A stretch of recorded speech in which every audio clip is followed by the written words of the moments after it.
All right, we are at the top of the hour. So welcome everyone to the air permitting update on ozone non-attainment areas, ROPS and ERCS. Next slide, Ron. Okay, I'm gonna try to do this. There we go. Program is brought to you by the partners for the charter. So that's the Wisconsin DNR, Green Tier Program, SGP Program, the Association of Roll-to-Roll Converters, FTA, Great Lakes Graphics Association, Printing United Alliance, and the Tag and Label Manufacturers Institute. Next slide. I'm your moderator. I'm Joe Lyman. I'm president of the Great Lakes Graphics Association. I represent printers, converters, finishers, packagers, just about everyone, tag and label manufacturers throughout the three-state region, Illinois, Indiana, and Wisconsin. Next slide. A little bit about housekeeping for the webinar. All attendees are muted the best that we can. If you have a question or comment, you can always use the chat feature, and the questions will be asked at the end of the program. This webcast is being recorded, and the recording will be available to you within the next few days with a copy of the slides. And again, we will email you this information here in the very near future, probably within the next few days. Next slide. At this time, I'd like to introduce Jenny from the Department of Natural Resources. Jenny, would you please talk a little bit about the Green Tier program and the SGP program and that bridge between the two? Sure. Thank you, Joe. I'm Jenny Burkholtz with the Wisconsin DNR and the Green Tier program, and just want to share with you that Wisconsin printers have two opportunities for local and national recognition and acknowledgement of your commitments to being a sustainable business. Sorry. The Wisconsin DNR's Green Tier program and the Sustainable Green Printing Partnership, or SGP, recognize and help printers improve their environmental footprint over time. Both programs provide tools and resources to assist in understanding, measuring, and improving your impacts and reaching your goals. And they both share a common evaluation criteria, audits, and reporting, and it makes it easier for printers to be in both programs. So if you're a Wisconsin printer in Green Tier, there's an easy move to be in SGP and vice versa. So we try to make it easy on you and not make it more work intensive. So feel free to learn more about our programs, either reach out to either organization or your printing industry trade association partners, and we can get you more details and contact information on how we can help you with your environmental and sustainability goals. Excellent. Now I want to thank Jenny. She's a real trooper today. She is sick, so I appreciate you taking the time, Jenny, to be able to introduce them to everyone to the Green Tier / SGP partnership for both programs. So thank you so much. Next slide. Thank you. It sounds worse than it is. Well, we hope you get better soon. Next slide. Oh, hold on. Excellent. Well, welcome everyone. Ron Bensley is the Permits and Stationary Source Modeling Section Manager. Ron, you got a big title there. Yes. Ron, I'm trying to get more words added to it, but all you got to do is a dash. Yes. Or a colon. Is worked for the air program and permitting for 10 years, with much of his time dedicated to new source review, permits, and policy. Ron earned his Bachelor of Science degree in Civil Engineering from Columbia University and a PhD in History from the University of Wisconsin-Madison. Welcome, Ron. Thank you, Joe. Appreciate the introduction. I am happy to be with you all today. I'm going to discuss with you today the ozone non-attainment areas in Wisconsin.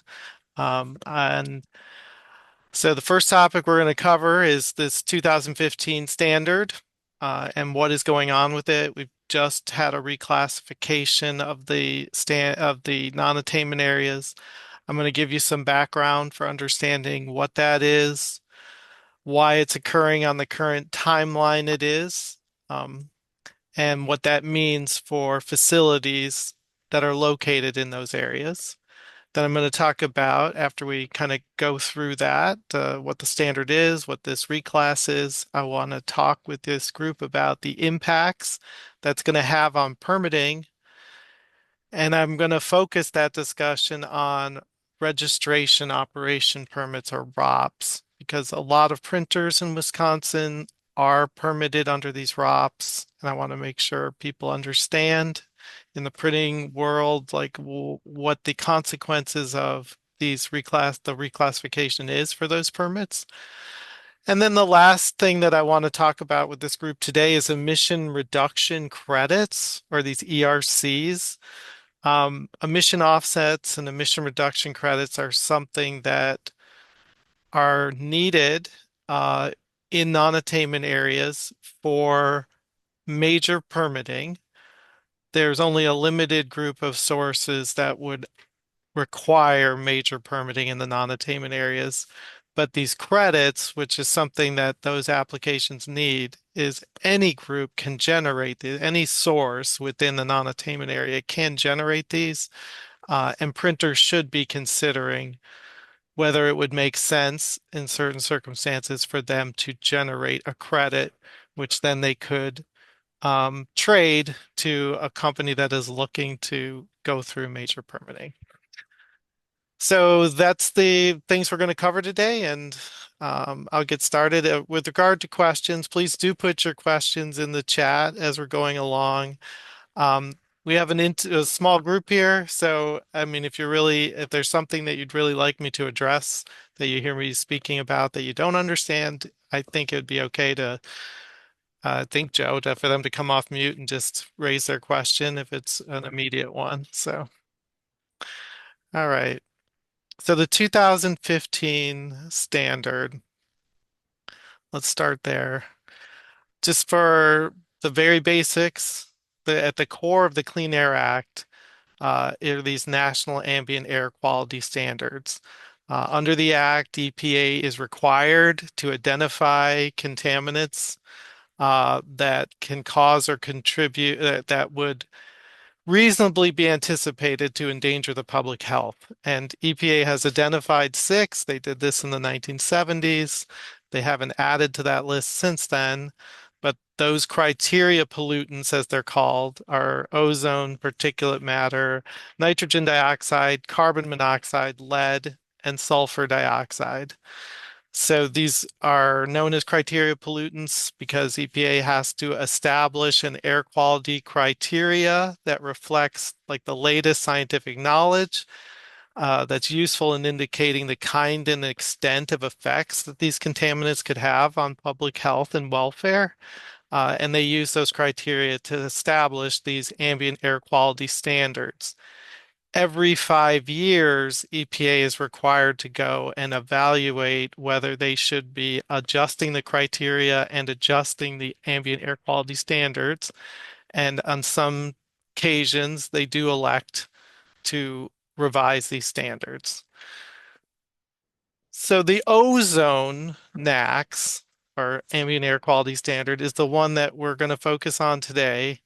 As you can see on this slide, EPA has promulgated 4 different standards for ozone, the first in 79 and the most recent in 2015. This graph shows the level at which each one of these standards were set in terms of parts per billion in the atmosphere.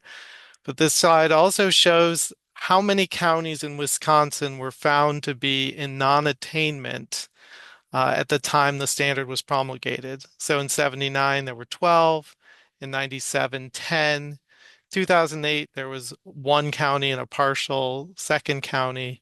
And then 2015, there were 9, all or part of 9 counties in Wisconsin were found to be in non-attainment. So this standard, these ozone standards have been the most challenging for Wisconsin to demonstrate attainment. Currently, the state is attaining for all of the standards except for the 2015 standard. Okay, and If we go to this slide, this next slide shows the current non-attainment areas in Wisconsin, which they go from parts of Sheboygan, there's all of Milwaukee, all of Ozaki, parts of Washington, Waukesha, and Racine, and there's also Kenosha, part of Kenosha County. So we have 7 parts, all or parts of 7 counties are still considered to be a non-attainment for this standard. 2 counties or parts of counties that were found to be a non-attainment initially have attained the standard. Okay, that was Dorr and Manitowoc. So this is where we're at, okay, we still have non-attainment. In order to be in attainment, we would have to be shown, our monitors would have to show that in these areas we are attaining the standard of 70 parts per billion. Okay, it's a small geographic area, but as you can see, it's an important one for the economy of our state, as 33% of the population lives in this non-attainment area, and a large portion of Wisconsin businesses are located there as well. Okay, so right now, if you look on this slide, you can see that this shows the non-attainment areas. The numbers that you see in that picture of the non-attainment areas, that shows what the controlling monitor in each of the 3 non-attainment areas. Sheboygan is considered its own. There's the 5-county Milwaukee area, and then there is the Kenosha area. The controlling monitor is the monitor that is the most out of compliance with the standard. Okay, so all of these were still out of compliance with the 70 part per billion standard by August of 2024, which was the date at which we had to attain, the state had to attain, or get bumped up, okay, or reclassified, which we'll talk a little bit more about that in a moment. We did not attain that standard, so on December of 2024, EPA reclassified these areas from moderate to serious non-attainment, and that serious non-attainment designation became final January 16th of this year. Okay, the data on which that is based on is from the years 21 to 23. They use the 3 previous years of data. And so that's where we're at with non-attainment. Currently, these areas are not showing attainment with the standard. So now I want to explain a little bit further what this means in terms of this reclassification and bump up. What are the consequences for us when that happens? And in particular, the impacts on permitting. So for the ozone standards, there's a 5-step classification scheme. Okay, so when the EPA finds an area to be in non-attainment, they will designate it as having a certain severity of non-attainment. For the 2015 standard, all of the areas in Wisconsin found to be in non-attainment were in marginal. That's the least severe in terms of air quality, how far out of attainment you are. If the areas do not achieve attainment within a certain time frame, usually like a matter of years, it depends upon how we're bumping this up. After so many years, if you have not attained, as a matter of how the act works, the area is just bumped up to a more severe classification. So our moderate area, non-attainment areas, because we had not attained the standard, not because the air quality was getting any worse, were bumped up to serious in January. And this classification scheme continues to move along so that in 3 years' time, so this would be in 2027, if Wisconsin is unable to show we're attaining the standard at that point, then we would be bumped up again from serious to severe non-attainment. Okay, so that's how that system works of reclassifications. When reclassification occurs, it changes the major source threshold for the ozone standard. Ozone is regulated in the Clean Air Act through its precursor contaminants, those that contribute to the formation of ozone. So NOx or nitrogen oxides and volatile organic compounds. The major source thresholds for VOC and NOx for both construction permits, when you're doing a new project or a modification, or for operation permits for marginal, moderate areas is 100 tons per year. When we got reclassified, when those areas were reclassified, that threshold dropped from 100 tons per year to 50 tons per year. So for either construction or operation permits, you are a major source if the potential to emit from your site for either VOCs or NOx exceeds 50 tons per year. If we are bumped up again in 3 years, that major source threshold will drop again from 50 to 25 tons for each contaminant. Okay, so the impacts on permitting. Once an area is reclassified, the permitting requirements become more stringent. So as we just discussed, the major source threshold drops. Because the major source threshold drops for construction permitting, it's more likely that a large site in the non-attainment area, whether new or one going through modification, may have to go through major construction permitting. If they have to go through major construction permitting in the non-attainment area, not only would they have to have lowest achievable emission rate control technology applied to their sources of VOC or NOx, but they would have to have emission offsets. This is how you show that you're not degrading the air quality in the non-attainment area. For every ton of NOx or VOC that you put in the air, you have to remove more NOx or VOCs through these credits. And the ratio at which you have to do this for a moderate area is for every ton that you put in, you have to remove 1.15 tons. Now going to serious, it's for every ton that you would add to the non-attainment area, you have to remove 1.2. For projects that are going through minor construction permitting, these offset requirements do not apply. Okay, and you're not required to go through layer or any kind of technology review. The vast majority, so far, all since we've been in non-attainment in this area since for the 2015 standard, we have not had any major permits that had to go through this layer and offsets requirement. But as these thresholds drop, this becomes a greater possibility. For sources in the non-attainment area that just have operation permits and aren't major sources that will need to go through construction permitting, they need to assess whether the drop in the major source threshold changes the kind of permitting they need. And so I'm going to just move on to the next slide to talk more about this for the case of a source that already has a major permit, Title V, a source that has a FESOP, or a source that has a registration operation permit. So for existing major sources, meaning you were required to have a Title V operating permit because your emissions exceed the major source threshold for any criteria pollutant or for hazardous air contaminants, then the reclassification will not have a great impact on those sources. They continue to have the same permit, and the only thing they would need to be mindful of is whether this lowering of this threshold is going to change how they are looked at for construction permitting. So this is something that a source in that category would want to keep in mind.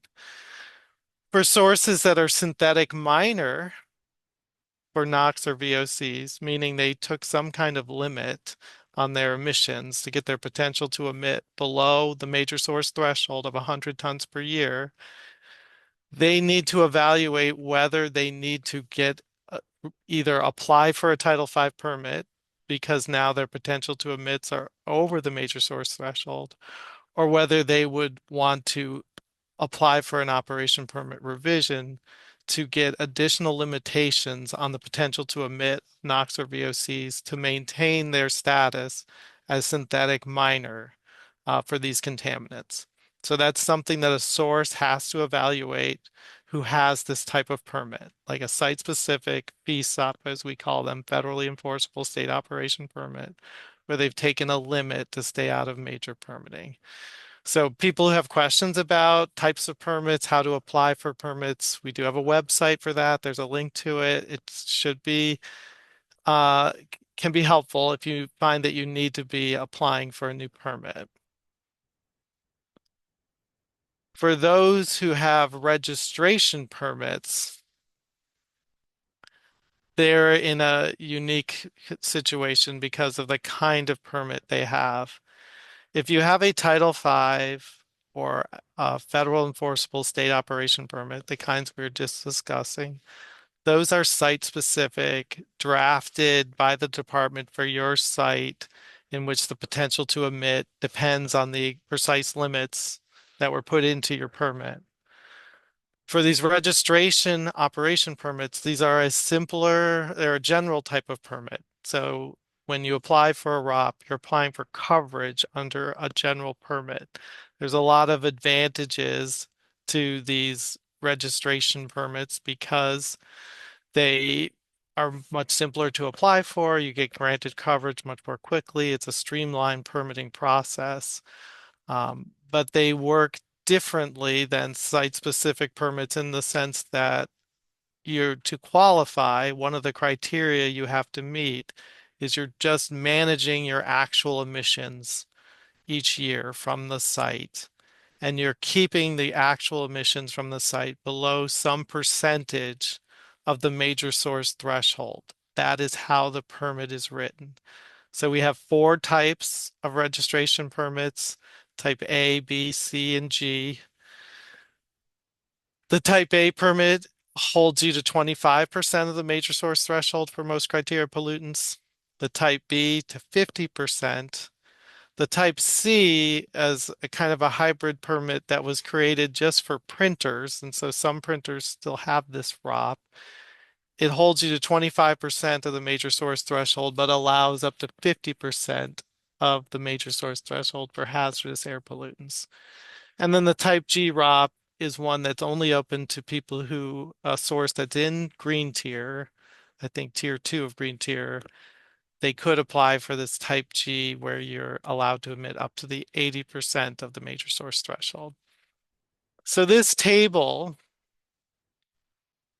shows the emissions thresholds for ROPS. So somebody applying to be covered under this, a site applying to be covered under these registration permits, have to manage their emissions below to make sure their actual emissions remain below these thresholds. For moderate non-attainment, when it was classified as moderate non-attainment, for all of the criteria pollutants, the threshold was the same, right? So for ROP A, 25% of 100, it's 25 tons per year for each of these contaminants. For ROP B, 50 tons. For ROP C, 25. ROP G, 80. With the reclassification, just for VOCs and NOx, the other contaminants are not affected, that threshold drops in half. So because it's based on the percentage of the major source threshold, because the major source threshold is being reduced by half, all of these thresholds drop as well. So to qualify for the ROP A, you'd now have to be under 12.5 tons per year for NOx or VOCs. ROP B, 25. ROP C, 12.5, and ROP G, 40. So what are your options if you if you have coverage under one of these permits? Where does reclassification leave you? Okay. If you're able to continue to comply with the emissions thresholds that's in the registration permit, even after reclassification, then there's nothing more that you need to do. Okay. But if you're, for instance, somebody who's covered under a ROP C, let's say, and you're not able to keep your VOCs below 12.5, you could apply for coverage under the ROP B instead, right? And that way your VOC threshold would be back up to 25 tons per year as it was before. If you're a ROPB source, for instance, let's say, and you're not able to keep your emissions below 25 tons after for VOCs or NOx, then you would really need, your option would be to go to a site-specific permit. If there is no ROP device that you can qualify for, then you need to come to DNR with an application to obtain a site-specific operation permit. And because that permitting would also require DNR to authorize a higher emissions from the site than is authorized under the ROP, you would also have to apply for a construction permit in that instance, okay, in order to get the threshold raised for you.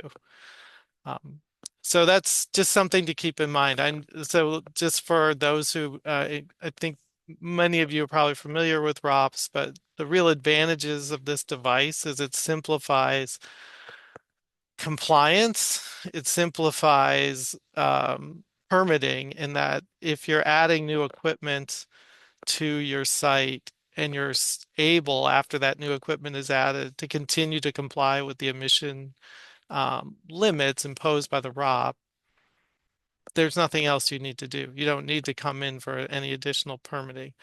But if you are not under a ROP, so if you're under a Title V or a FESOP, anytime that you do a construction project, you have to make an evaluation about whether a construction permit is needed for that change or whether it could be exempt.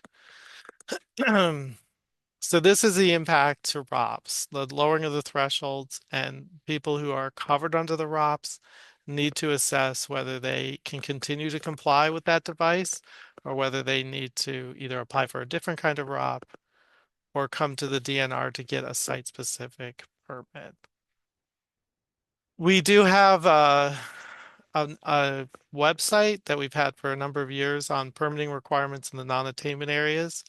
We've updated this recently to add in additional information about reclassification. So a lot of the questions that many people may have about how this is affecting a particular site, you go here to get your questions answered. We have a facts section of this website on reclassification, so the FAQs are helpful. There's also a mailbox that we've set up. So if you have particular questions about how non-attainment might be affecting permitting at a site, you can send in a question to this email box and it is monitored and we'll get it to staff who can give you an answer pretty quickly on this. So that is the overview on permits, and I'm going to switch to the discussion here for the last few minutes of our talk today to ERCs. But before I do, is there any particular questions on permitting that people would like to ask?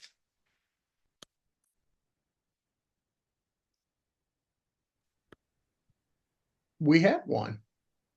Okay. Tony asks, resurrecting the the GOP program, likely the SF or HSW GOPS. Minor GOPS may be another option to ROPB. ROPB will work fine because we have the rack to fall back on. ROPB uses LACT if no rack is applicable. We'll have to look closer at those GOPS for feasibility. Does that make Okay. sense, Ron? I think so. So the GOP is a general operation permit. The most frequently used GOPS that we have right now are for crushers and for asphalt plants, and they do have conditions in them so that if you're in a non-attainment area, there's certain additional restrictions that apply, but the GOPS are generally not greatly affected by this reclassification. I'm just wondering about this particular GOP that they're mentioning. Was there a general operation permit for printers in the past that you're referring to, or? Okay, yeah. So yeah, that's something that we could certainly look into like how that GOP was structured in the past and whether that would be an option moving forward. I don't know if Tony, if there's anything else you want to say about that before we move on. Can you hear me? Yes, I can. Okay. Yeah, it's quicker than typing and I'm better at it. Jeff Hansen and I, way back when, issued a general operation permit for a facility in La Crosse. At that time, we were working on general operation permits in the sense that flexibility for moving equipment in and out, essentially a synthetic minor permit, taking some limits somewhere along the line, and it's based on whether you're a natural facility minor. You take a limit if you're major, and then there's major ones that are synthetic. And that's three different permits, and then there's two different GOPs for sheet fed and heat set web. These have already been passed and established and actually assigned.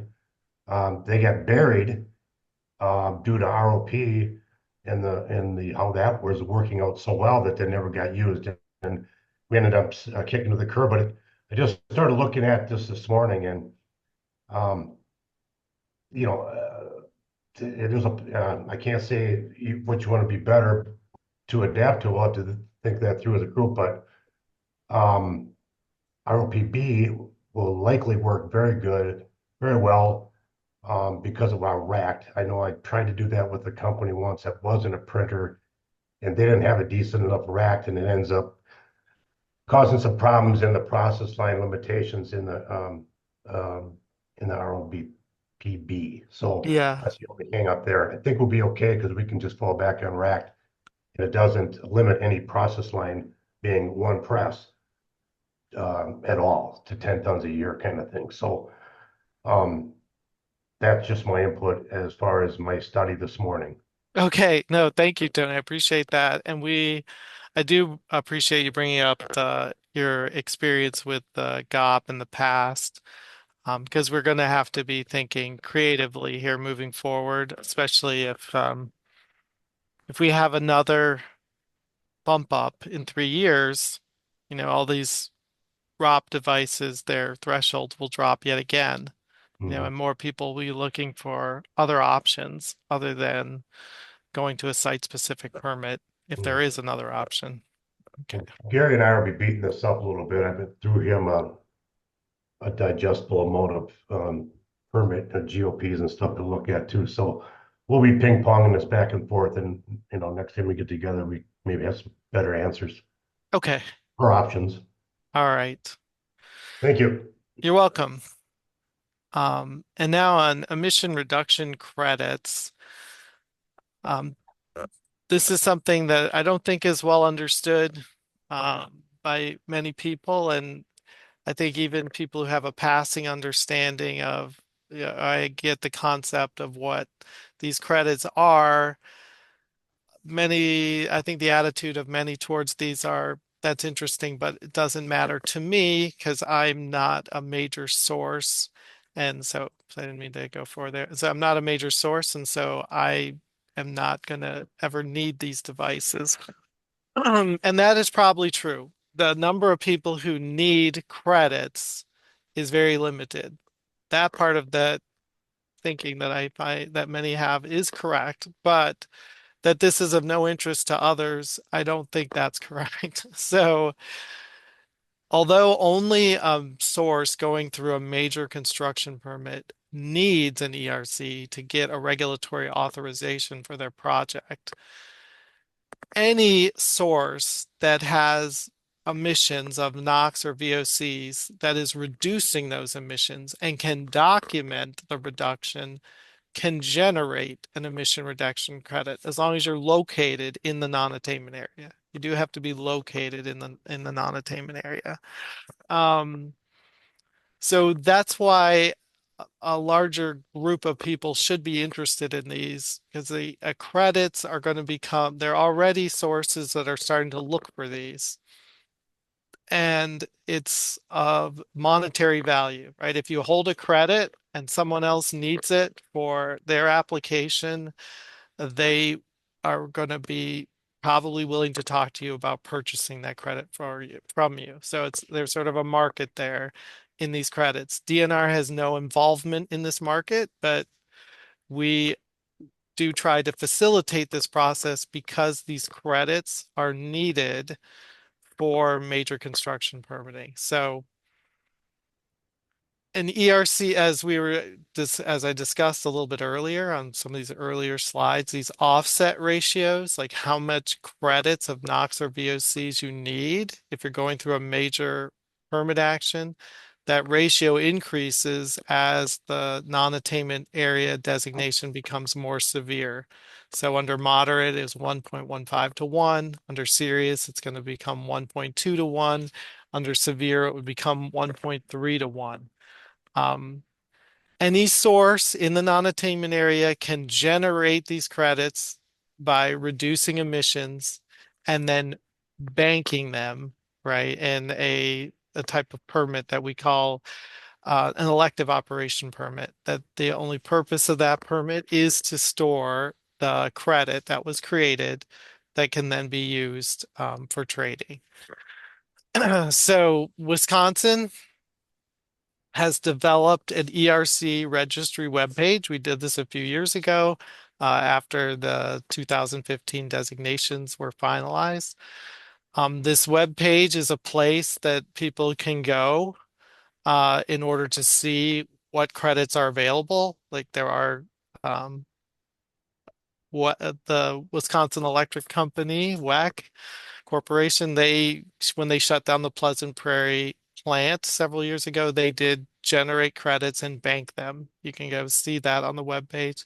Besides banked credits, there are also a place on this website where a source that is considering making a reduction or shutting something down, a plant down, they can post to the web that they are considering creating a credit. And we also have a process where if you are intending to make a reduction or even just thinking about making a reduction, you can let DNR know that so that we can place that on our website.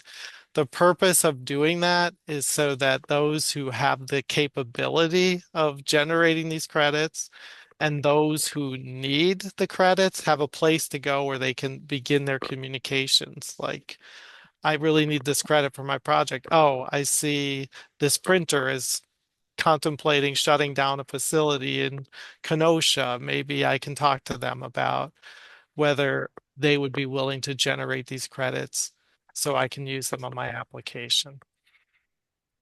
So this ERC registry website, there's a link to it in this slide. On that web page, you'll also find a fact sheet that DNR has developed that talks about the process for generating these credits and what could qualify as an emission reduction to be considered a credit. So if you are involved with a company that's thinking about doing reductions, I would encourage you to go to this site and get familiar with this process, with this registry, so that if they make a reduction and they want to have to at least, have the ability to get in communication with others about credits, they can do so. This is a slide, shows graphically a process for generating credits. It was developed for internal discussions at DNR. I'm afraid that it's a little more can be a little confusing when you look at it, but I'm just going to try to give it to you at a high level, right? So you can understand what we're trying to encourage here at DNR, which is if you have emissions that can be considered a credit by emission reductions that can be considered a credit, even if a company's only thinking about doing this and hasn't done it yet, that is what this orange set of boxes above this whole schematic that shows how credits are used in a permitting process. These orange arrows above just shows that there's an option here to just inform DNR that I think I may have a credit, that if others are thinking about doing a permitting action where they need credits, they can contact me. and we can talk about whether I can provide a credit for them on their application. If that all were to transpire, like, yes, they want the credit, and, there's two ways that that may happen. It may just be an interaction where you document it with DNR that what's going on so that we can credit it in the permitting process. The formal procedure that we've developed for doing this, especially if there is no current application going on where the credits are needed, but you just want to bank them, is to set up this operation permit that I mentioned, that you notify DNR, you go through we call it a construction permitting process to generate these credits, and then we bank them on an operation permit for you. So what kind of reductions are creditable? So the four catchwords from EPA are surplus, quantifiable, permanent, and federally enforceable. Surplus, that only means that you don't need the reduction for some other regulatory purpose. So for instance, if a new RAC applied to your site and you're like, I have to reduce NOx emissions to be in compliance with that new rule, that reduction is not surplus because you were making it, and so your site is meeting the requirements of the regulation. If you're just shutting down a process line because you don't need it anymore, like the business, for whatever reason, that part of your plant is not going to be used anymore, that is surplus. It was there was no regulatory reason you had to shut it down, and you did, and now that it was surplus emissions. The second is quantifiable. What this means is that if you're going to claim a reduction, you at least have to have the records for the 24-month period prior, basically 2 years prior to the shutdown, about what the level of emissions were prior to you making that reduction so that we can credit that for you. Just have to have records to verify that. The other two criteria, permanent and federally enforceable, that's why we do all of this through permitting actions so that we can make the reduction that you're claiming permanent through a permit. Okay, so the ERCs are generated through this construction permit process that documents them, and then they can be held in an operation permit. For printers, how can I do this? Like, what could I do to generate a credit? So if you were to close a facility that's in the non-attainment area, the emissions from that facility could be banked as a credit. If you're relocating a facility, so I have a plant, it's in the non-attainment area, I'm moving it to La Crosse for some reason or some other, even another state, whatever it is, that can also be generated as a credit because those emissions have left the non-attainment area. If you're just shutting down equipment in a plant, that can be a credit. Replacing equipment that is high emitting with equipment that would be lower emitting, that is another opportunity for generating a credit. It's also possible to add control equipment and take a limit, so you would reduce your emissions from what they were previously to generate credit. So all of these are options. There's many paths to generating these credits. And then at the bottom of this slide, some other possible avenues for printers, like if you're reformulating coatings and eliminating VOCs from your raw materials, this would be another possibility. So things that you should remember is that to generate a credit, they have to be in the non-attainment area to generate it. Before generating the credit, before doing the shutdown, you should be notifying DNR. Often this happens as a matter of course anyway. If somebody's totally shutting down a plant, they probably would notify DNR that this was going to be taking place. But if you're thinking about doing a credit for any kind of shutdown or change in your process, you should just notify DNR. There's no special, we do have a form for this that you can use, but you don't need to use the form. It can be as simple as an email to our air permits box or to myself or anyone in the air program that we're thinking about doing this. Here's what we think is involved.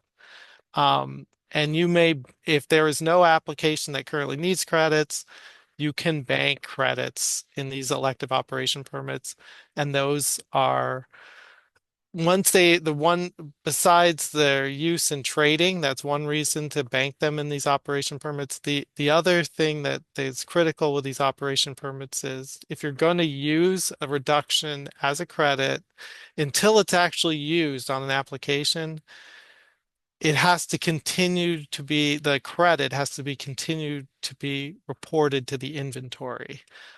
That's just part of the requirements of the Clean Air Act, and that op permit contains those requirements. Okay, so that was a lot on ERCs. Does anybody have any questions about that?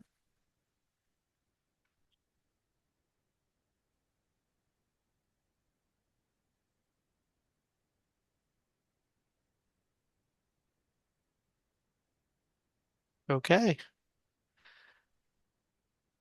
Jenny had a question. How long is bank credit valid for? Sorry. How long is it a credit? Can it be used? Yeah. So if you bank a credit, how long is that credit usable?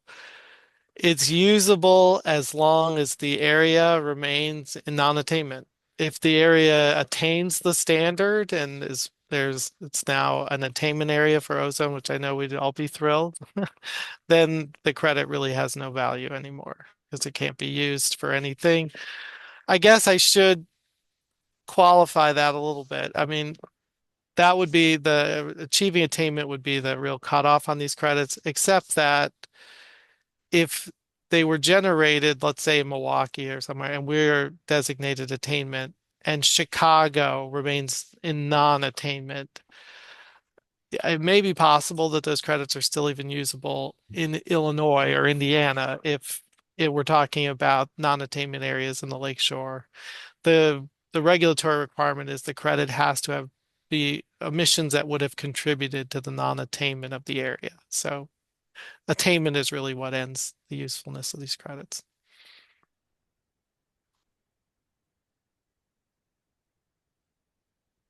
Thank you. Any other questions?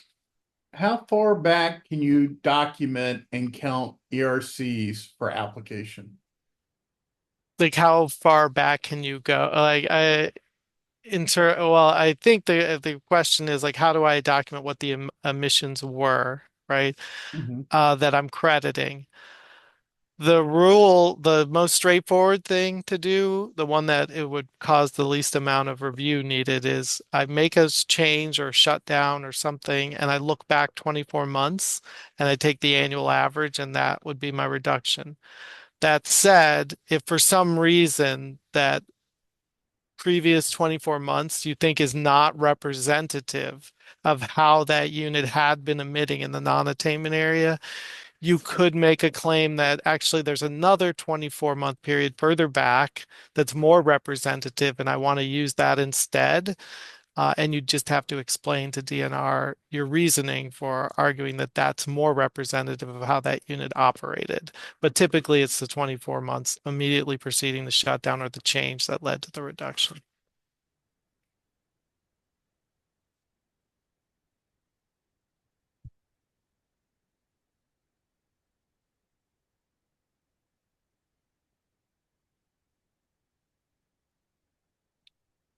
Are there any other questions?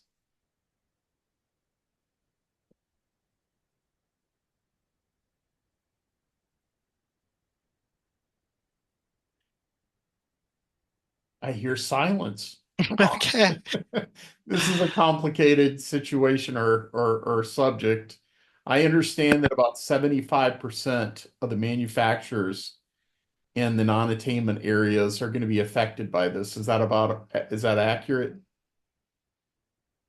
I'm not sure what that 75% is based on. I mean, there's roughly 400 to 450 sites in the non-attainment area that DNR are under permits of some Mhm. kind by DNR, and a good number of those, at least 100 to 150, we're probably going to have to look at permit changes as a result of this. But we're mostly talking about that's existing facilities.